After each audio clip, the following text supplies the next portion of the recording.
Obrigada pela sua companhia, você que está conosco desde cedinho, muito obrigada por começar a semana com a gente, tá? Porque aqui é informação, é prestação de serviço, é aquelas conversas que a gente sempre gosta de ter, principalmente aqui no Manhã Total, né? Para que estejamos com o pensamento mais claro e muito mais bem informados. Agora nós vamos falar para vocês sobre o auxílio doença que passa a ser concedido pelo INSS sem a necessidade de perícia médica presencial.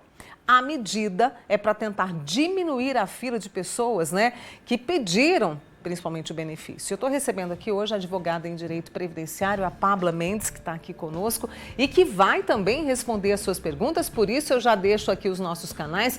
Vai lá no YouTube, youtube.com/TV Paranaíba, você acompanha o Manhã Total ao vivo, deixa a sua pergunta, o pessoal da edição me passa e também aqui pelo nosso WhatsApp, 99897.000. Pabla, mais uma vez, bom dia e obrigada por ter vindo, viu? Eu que agradeço o convite. Então, isso foi na semana passada que veio essa decisão de que agora não precisa mais de perícia médica presencial. Como que isso vai ser feito para que as pessoas possam entender?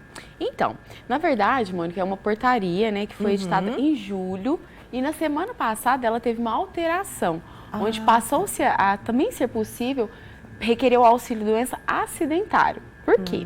Com a fila, conforme você colocou, né, nós temos aí mais de 500 mil pedidos aguardando, né, por assim dizer. E quando em julho o governo editou isso, permitiu que o segurado ele pudesse fazer a solicitação do auxílio-doença por meio da análise documental, não exigindo que ele fosse até a agência. Só que até em julho não tinha possibilidade do auxílio-doença acidentário, que é aquele que precisa da CAT, a comunicação de acidente do trabalho. Então essa alteração da semana passada, ela veio mesmo para incluir essa possibilidade. O sistema ainda, e ontem eu testei, ainda não está permitindo fazer. Então assim, a expectativa é que dentro dos próximos fazer com o auxílio-doença acidentário. Agora, o auxílio-doença de modo geral, porque a gente tem que explicar o seguinte. Exatamente. Vamos explicar a diferença. Nós temos dois tipos de auxílio-doença, que é o benefício por incapacidade temporária, né, que assim a gente chama. Ele tem a natureza acidentária e previdenciária. A natureza acidentária é quando decorre de acidente do trabalho ou doença ocupacional. Para isso, nós precisamos de uma CAT, que é a comunicação de acidente do trabalho, que é emitida pelo empregador. Então, o funcionário teve um acidente, ficou incapacitado, disso aí abre uma CAT e aí ele pode ter o direito, ele tem o direito ao auxílio-doença acidentário. E tem o auxílio-doença previdenciário, que é aquele de qualquer natureza, por assim dizer. Eu fui passear, aconteceu um acidente, eu fiquei incapacitada, fiquei doente, dei qualquer coisa que não seja relacionada ao trabalho, ele é essa natureza previdenciária. Um ou outro agora, a gente pode fazer esse pedido junto ao INSS, ao portal, né, de atendimento ao segurado, que é o Meu INSS, ou pelo aplicativo, entendeu? Aliás, pelo aplicativo, eu tenho até aqui uma pessoa que fez uma pergunta, depois, Rafa. No aplicativo, o Meu INSS, aparecem as regras de optar por essa modalidade. Uma delas é que se for online, a pessoa não tem direito de recorrer ou entrar com recurso. Isso é verdade? Como funciona se o pedido for negado? É verdade. Aí ele tem que esperar um prazo mínimo aí de 30 dias e entrar novamente, entendeu? Então, assim, mas o que acontece, Mônica? É muito importante a gente falar que para essa análise de auxílio-doença por incapacidade temporária, esse afastamento, ele não pode ser superior a 180 dias. Geralmente, os auxílios-doença, eles são esse período porque o médico entende que é aquele período que o segurado tem para se recuperar, para analisar novamente. Então, um atestado médio de 30, 60, 90, pode fazer o requerimento até 180, certo?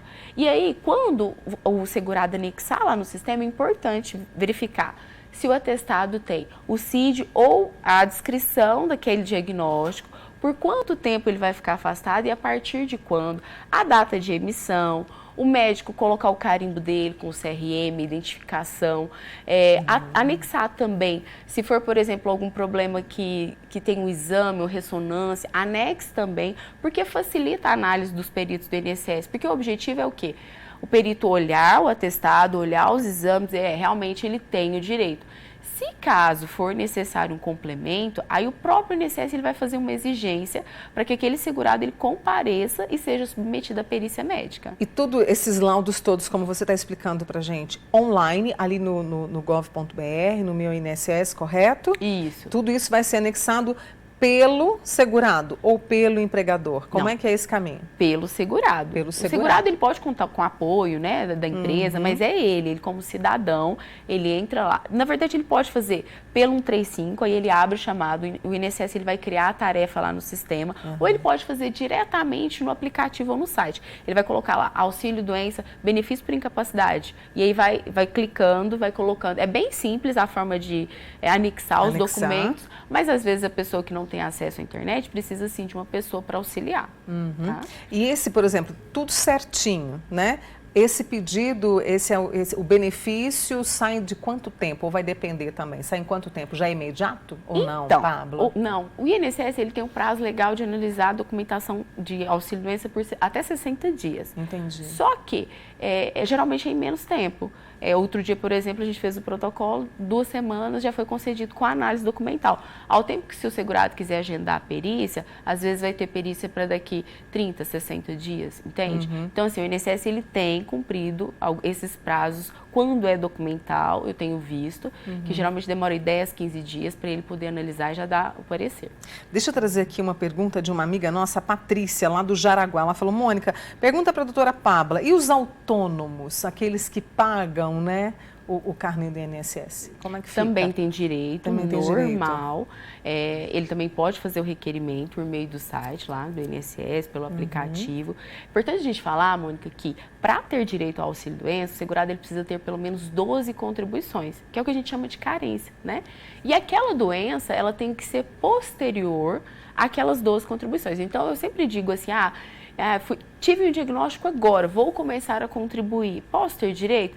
Depende, porque se quando você for requerer, mesmo que você comecei agora a pagar, fui lá o INSS vai falar, olha, você não está naquilo que a gente chama de qualidade de segurado, você não está no período de carência, né? Que é o período em que mesmo você não estando pagando, você tem direito, mas para ter isso, você tem que ter pelo menos 12 contribuições. Ô Pablo, e por que está acontecendo isso? Quer dizer, é uma fila, eu até peguei aqui, eu acho que são em torno de 1 milhão, olha só, a fila tem mais de 1.100.000 trabalhadores com carteira assinada aguardando esse auxílio. Para que as pessoas possam entender, o que está acontecendo? É falta de profissionais, falta de servidores para poder dar conta de tanto pedido? Sim, é o problema da máquina pública, né, como Exatamente. um todo, né? O governo federal ele até está estimulando, né, dando bonificação para os peritos, para os servidores, para que eles possam aí cumprir. Mas é claro que é humanamente possível. Então, a análise documental é a forma mais que o governo encontrou de ser mais rápida. Eu acho que é uma vantagem para o segurado, mas tem que se atentar bastante do atestado estar certinho, de você observar se tem as contribuições corretas, porque não é só comprovar a incapacidade, também tem que ter a carência, certo? E hoje, o que está previsto como auxílio-doença? Você falou do auxílio-doença previdenciário e do auxílio-doença por acidente de trabalho, né? No caso desse outro auxílio da Previdência, que tipo de doenças, por exemplo? Tem muita gente que pergunta, fibromialgia, depressão, incapacidade por algum, vamos supor, pelo Alzheimer, o que é? Quais são as doenças? Qual é a lista? Mônica, toda e qualquer doença que incapacite para o trabalho. Não é necessariamente digamos assim, um diagnóstico que a gente considera, às vezes, muito grave, vai dar por direito por si só. Então, por exemplo, às vezes alguém, fui diagnosticado com câncer, realmente, né, neoplasia maligna, né? É complicado, mas aí, através dos exames, laudos, atestados médicos, a gente vai ver o quanto essa doença incapacita. Mas sim, fibromialgia, depressão, todas essas doenças, de fato, incapacitam para o trabalho. Mas aí tem que ver como que está a documentação médica agora e, caso o INSS chame para perícia, ele vai ser submetido a uma análise médica. Vou fazer uma pausa com a Pabla Mendes, que é advogada em Direito Previdenciário. Você participa conosco pelo 9987-1000, que é o nosso WhatsApp, e também lá no nosso canal do YouTube. Daqui a pouquinho a gente vai falar justamente sobre essa questão, né, dos autônomos. De repente, quem paga, mas aí esqueceu de pagar, está com parcela atrasada, como é que você pode fazer o cálculo e se atualizar para poder aposentar. Já volto com você, viu, Pabla?